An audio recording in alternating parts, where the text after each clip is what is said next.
Assalamualaikum warahmatullahi wabarakatuh. Apa kabar sobat sekalian? Semoga baik-baik saja. Jumpa lagi di channel Rama Turmuni. Kali ini kita akan membahas berita hangat dan masih yang kita perbincangkan yaitu tentang uh,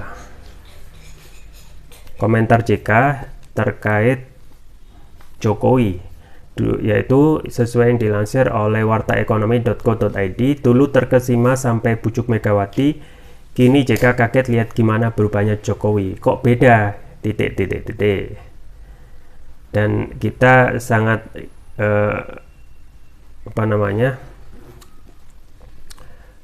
terkesima ya dengan adanya perbedaan Presiden Jokowi dulu hingga sekarang, yang dulunya sangat dicitrakan sebagai merakyat, belusukan dan lain sebagainya.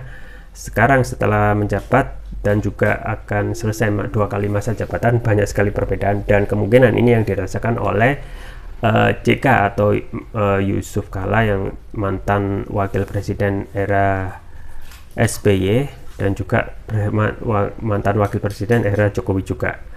Langsung saja kita baca dan kita ulas. Warta Ekonomi Jakarta, Muhammad Yusuf Kala alias JK buka suara terkait dengan kedekatannya dengan Joko Widodo alias Jokowi. Dirinya mengaku bertemu dengan orang nomor 1 di tanah air tersebut saat Jokowi sendiri masih menjabat sebagai wali kota Solo. Bahkan bukan dalam sebuah acara bergengsi ataupun semacamnya, dirinya mengatakan bertemu dengan beliau dalam sebuah seminar. Saya ketemu di satu seminar di PDIP di Semarang, saya, Pak Bibit, dan Pak Jokowi, ujar Yusuf Kala dalam perbincangan bersama Rocky Gerung di RJTV. Selesai seminar waktu itu saya ngomong dengan Cahyo Kumolo, sekjen PDIP waktu itu, bagus juga itu wali kota, bagus juga kita wakilkan, imbuhnya. Akhirnya Jokowi dipanggil Yusuf Kala dan Cahyo Kumolo untuk berbincang dan berdiskusi lebih banyak dan mendalam. Pak Wali, gimana kalau ke Jakarta? Ajak Yusuf ke Jokowi. Mulanya Jokowi menolak karena dia sendiri tidak mewakili partai. Megawati juga awalnya tak mengizinkan Jokowi dibawa ke Jakarta. Ibu Mega awalnya enggak mau, ya nanti kita survei. 1 bulan kemudian Ibu Mega setuju, ibunya. Menurut Yusuf Kala, dia sendiri mengaku memiliki feeling tersendiri saat melihat Jokowi. Saya punya feeling kesederhanaan dia, dikasihkan slide presentasi kota Solo. Saya lihat dia punya pengalaman mengelola kota, kata Yusuf Kala. Tapi keadaannya saya ini terlihat kok agak beda, ibunya. Yusuf Kala sendiri sebelumnya menjadi wakil presiden Joko Widodo di periode pertama, yakni tahun 2014-2019. Jokowi naik menjadi capres usai berhasil terpilih menjadi gubernur DKI pada 2012 silam. Ya, sobat sekalian, itu ya statement atau komentar yang disampaikan. Jadi itu statement atau dalam diskusi di RJTV, Rocky Gerung TV, antara Rocky Gerung dan juga Yusuf Kala yang mengungkapkan pengalaman perjalanan hidupnya ketika bertemu Joko Widodo saat menjadi wali kota.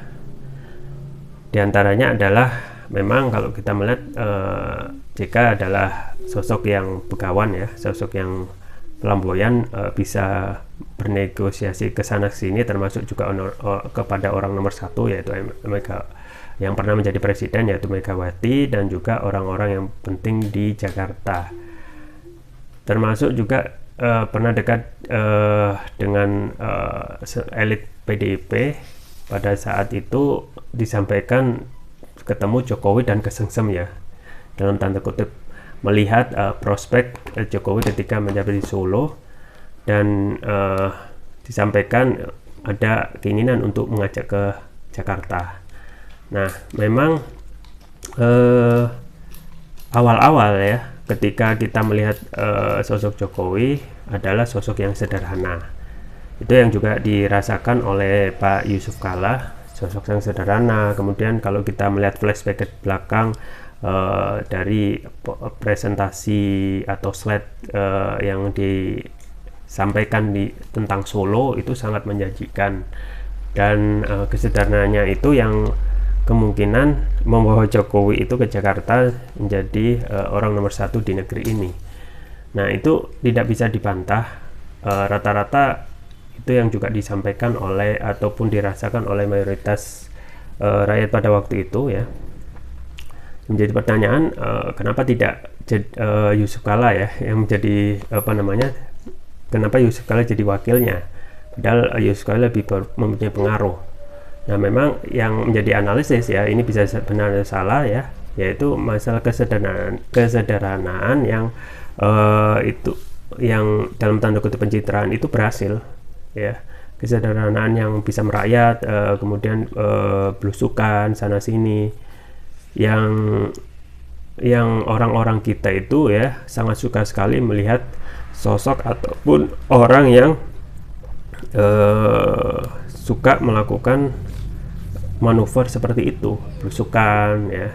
Jadi politik simbol ya, politik simbol itu sangat benar-benar membius seseorang ketika melihat sosok tertentu dan langsung dapat menilai. Jadi simbol itu ataupun pencitraan itu benar-benar bermain pada awal-awal pemerintahan sebelum ini, yaitu ketika Presiden Jokowi itu kadang-kadang menjadi RI1, yaitu tentang karakter yang sederhana, kemudian belusukan, dan juga mempunyai ya, dipersepsikan akan membawa dampak perubahan. Jadi setiap presiden yang kita ketahui, satu hal yang terus menjadi ekspektasi harapan adalah perubahan, karena memang dari dulu hingga sekarang kondisi di negeri ini ya, dari hal yang sederhana yaitu masalah kesejahteraan tidak begitu bisa terselesaikan dari dulu hingga sekarang. Padahal kita ketahui negara ini sudah merdeka 77 tahun, yang seharusnya negeri yang sudah agak lama ataupun dalam usia manusia ini sudah sepuh harusnya sudah mendapatkan kesejahteraan yang nyata. Nah, memang kita harus pahami ya, kondisi sekarang yang sistemnya itu kapitalis, liberal, yang mayoritas sumber daya alam itu dikuasai oleh asing melalui liberalisasi sumber daya alam, maka tidak mungkin kita itu mendapatkan kesejahteraan. Bayangkan ya, ini kembali berbicara tentang sumber daya alam Indonesia yang begitu besar dan banyak dan luas, itu mayoritas dikuasai asing ya. Kita itu kalau benar-benar bisa mengurusi urusan sumber daya alam sendiri ya, kemudian mengusir asing seperti yang dilakukan oleh Presiden Evo Morales dan Hugo Chavez di Venezuela dan Bolivia, minimal kita akan bisa mendapatkan yang namanya kondisi yang sejahtera, Gemah Ripalo Jonawi, Toto Tentrem, Kartora Harjo. Nah, UEA sendiri ya, negara Uni Emirat Arab itu adalah negara yang kaya ya, misalnya dari kaya minyak ya, rata-rata negara Timur Tengah adalah negara kaya minyak. Makanya kemarin itu MBC ya, presidennya saking kebanyakan uang sampai menggelontorkan uang untuk membangun masjid di Solo, dan kita lihat kemegahan masjid itu sangat luar biasa. Nah, di UEA itu atau Uni Emirat Arab itu sendiri sangat benar-benar dijamin hidupnya dari lahir hingga mati itu dibiayai oleh negara. Nah, tentu saja memang setiap orang bekerja, tetapi ketika seseorang tidak mendapatkan pekerjaan maka dibiayai oleh negara di Uni Emirat Arab. Jadi dibiayai ketika sekolah, kemudian juga ketika sakit, jadi pendidikan gratis, kesehatan gratis, nikah kalau tidak punya uang dibiayai. Jadi memang terjamin dari hidup hingga sampai nanti ajalnya. Nah, ini yang seharusnya kita yang menjadi negara super kaya. Kenapa menjadi super kaya? Karena mayoritas sumber daya alam kita itu benar-benar ya merajai di dunia, kalau tidak nomor 1, nomor 2 ya, misalnya batu bara ya. Jadi ada hitung-hitungan dari pengamat di ahli ya, 6 komoditas saja ya, 6 komoditas saja di Indonesia ini nilainya fantastis, potensial, yaitu 6 itu adalah emas, batu bara, gas alam, nikel, hasil laut, hasil hutan. Itu nilai potensinya 4.200 triliun, 4.250 triliun, lebih dari APBN kita yang cuma 2.760 triliun ya. Jadi kalau kita 6 komoditas saja itu kita dikuasai ataupun diurus oleh pemerintah, kemudian dibagikan oleh rakyat, dan memang kalau kita melihat undang-undang kan sudah delegasikan semua itu sumber daya alam bumi, pasal 33 bumi, air dan segala kekayaan alam yang ada di Indonesia ini diatur oleh diurusi oleh pemerintah dan dibagikan secara merata oleh rakyat. Dan itu hanya slogan semata. Yang ada adalah ketika saat ini kondisinya mayoritas sumber daya alam ini ya dikuasai oleh asing dan kita hanya mendapatkan sedikit. Jadi 6 komoditas saja yang nilainya lebih besar dari APBN itu bisa sebenarnya kita mendapatkan pendidikan gratis, kesehatan gratis, dan orang tidak perlu sampai bisa saja kondisinya seperti WA gitu, yang ketika seseorang itu tidak mampu akan dibiayai hingga sampai ajal ya.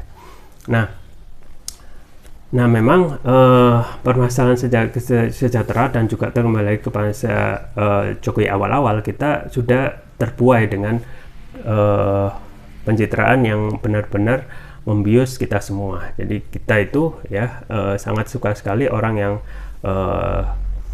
merakyat, belusukan, dan itu lebih dekat kepada rakyat. Akhirnya pilihan ya untuk RI1 itu jatuh kepada Jokowi. Nah ternyata setelahnya kita ketahui banyak sekali perbedaan ketika awal dan pada saat sekarang.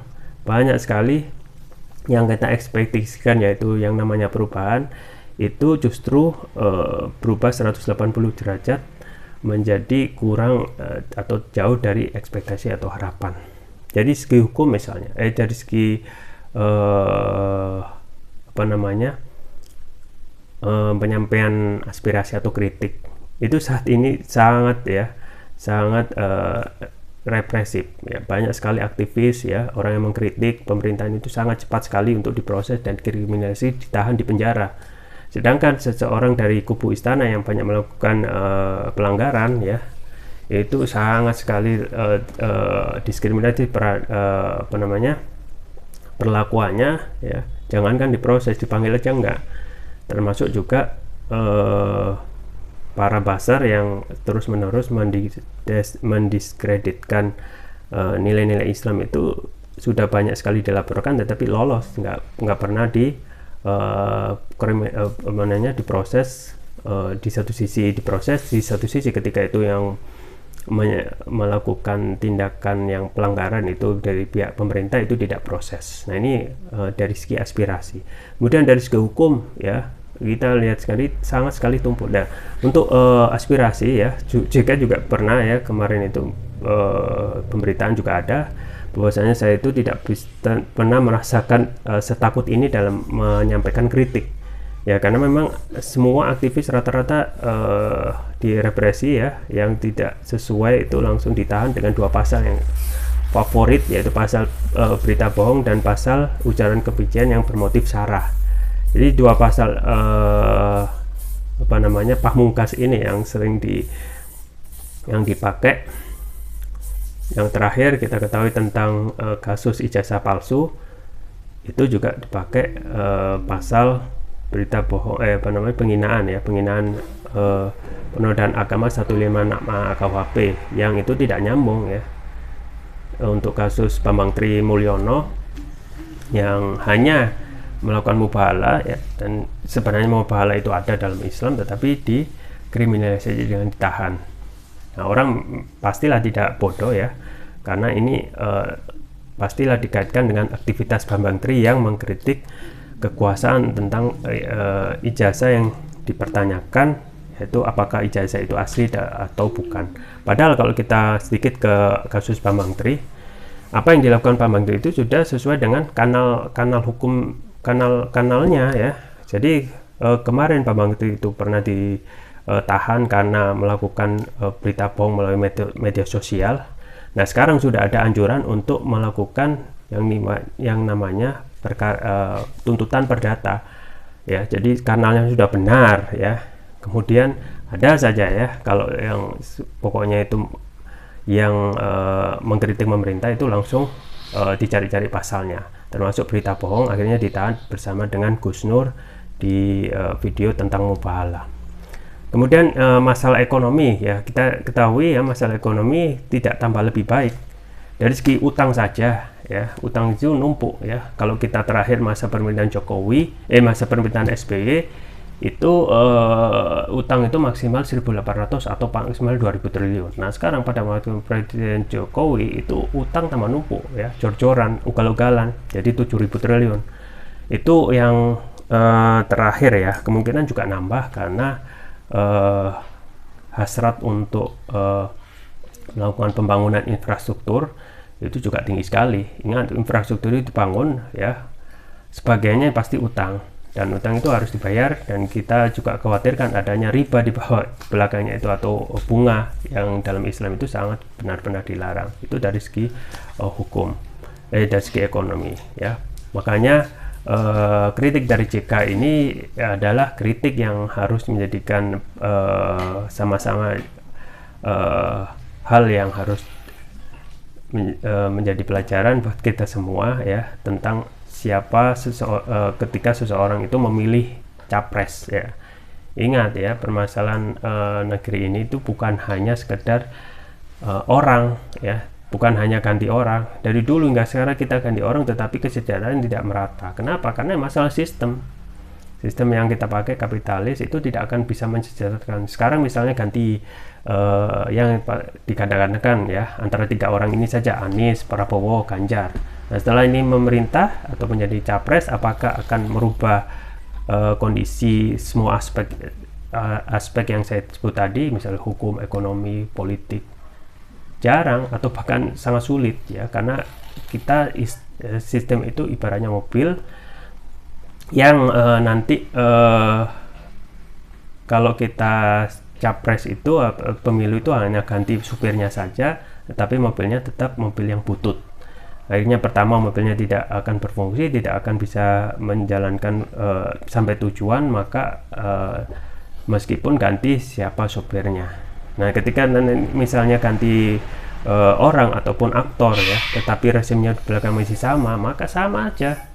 Oligarki masih berkuasa, masih menjalankan kegiatan bisnisnya ya. Kemudian sumber daya alam yang tadi disebutkan, yaitu dikuasai asing, itu akan tetap berjalan. Yang ada adalah hanya ganti kekuasaan, hanya ganti orang, tetapi kondisinya masih sama ya, kondisinya masih sama. Dan ingat ya, yang kita sering harus jadi pelajaran adalah kekecewaan. Banyak sekali kekecewaan terjadi ya. JK sudah kecewa dengan Jokowi yang dulunya beda, sekarang beda lagi. Pun juga mayoritas rakyat kemarin yang dukung Prabowo ya, ternyata juga kecewa setelah Prabowo juga akhirnya nyemplung ke kekuasaan. Nah apakah Anies ini juga memberikan potensi kekecewaan? Ya bisa saja, tidak ada yang bisa menjamin. Meskipun ya, kembali lagi, sosok Anies sekarang sama seperti Jokowi pada waktu itu ya, dipersepsikan baik, persepsikan sederhana, dan mampu merangkul. Tapi tidak ada jaminan kedepannya ya akan memberikan perubahan signifikan untuk segala aspek hukum, politik, ekonomi, selagi sistemnya itu masih sama. Ini masih sama itu, semua bisnis oligarki itu masih ada, dan semua kekayaan alam ya yang ada, sumber daya alam itu masih dikelola oleh asing. Dan ini adalah kritik yang bagus dari JK, yang akan bisa menjadikan kita pelajaran ya, kan karena Muslim itu ya satu hal ya, sesuai hadis Nabi itu kan tidak layak dan tidak pantas Muslim itu terjebak di lubang 2 kali. Nah ini apakah akan kondisinya sama meskipun orang berganti-ganti, capres berganti, silih berganti, tetapi tidak menyentuh akar permasalahan, yaitu sistem. Wow, alam bisawab. Jadi kita tunggu saja ke depan ya tentang bagaimana nasib negeri ini, semoga menjadi lebih baik lagi. Itu saja yang bisa saya sampaikan, semoga bermanfaat. Jangan lupa like, share, dan subscribe. Sampai jumpa lagi. Wassalamualaikum warahmatullahi wabarakatuh.